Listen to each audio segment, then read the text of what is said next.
When Kaya and her family rode over the hill into Walawa, the valley of the winding waters, her horse pricked up her ears and whinnied. Answering whinnies came from the large herd grazing nearby. Kaya stroked the smooth shoulder of her horse. "Go easy, Steps High," she said softly. "We'll be there soon." It was midsummer, the season when salmon swam upstream to the lake to lay their eggs. Many bands of Nimipu gathered here each year to catch and dry the salmon. Kaya and her family were traveling with several other families from Salmon River country to join the fishing.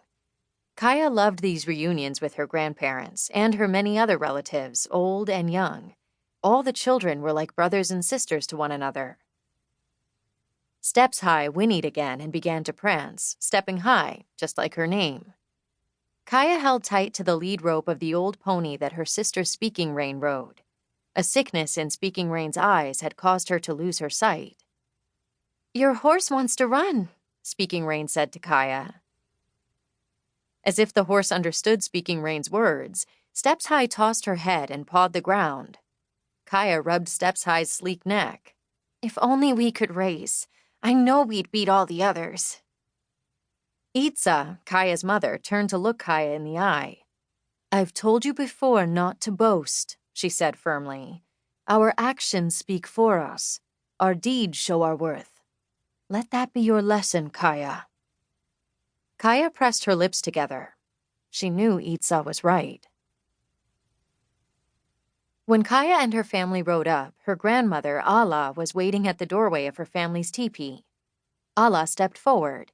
Her face was creased with age, and little pockmarks like fingerprints covered her cheeks. "Tatsmewi," she said. "Welcome, all of you." Smiling, she hugged Kaya and Speaking Rain as soon as they climbed off their horses.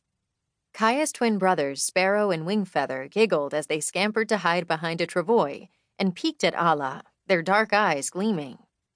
"Look how these boys have grown," Ala said, as the twins ran from their hiding spot into her outstretched arms.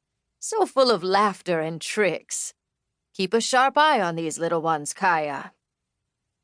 Kaya nodded.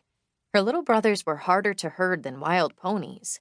They ran everywhere and were curious about everything. Kaya turned and saw her father, Tota, gazing at the herd of sleek horses, some of them spotted, in the wide meadow. Perhaps Tota was thinking of trading for some of the horses, or of the races they'd have. He was an expert horseman. Often he won races on his fleet-footed stallion Runner. Kaya was certainly thinking about horse races. For a long time, she'd imagined being in one on her adored Steps High. She knew Steps High was fast, but also young and untested. Tota had told her that Steps High wasn't ready to race yet. Kaya and her older sister Brown Deer carried their bundles into the teepee and placed them across from where their grandparents slept. Speaking Rain stacked the bundles neatly along the wall of the teepee. It was always packed full when they gathered here, but Kaya liked it crowded and cozy, and the tulle mats that covered the teepee let in cool breezes and light.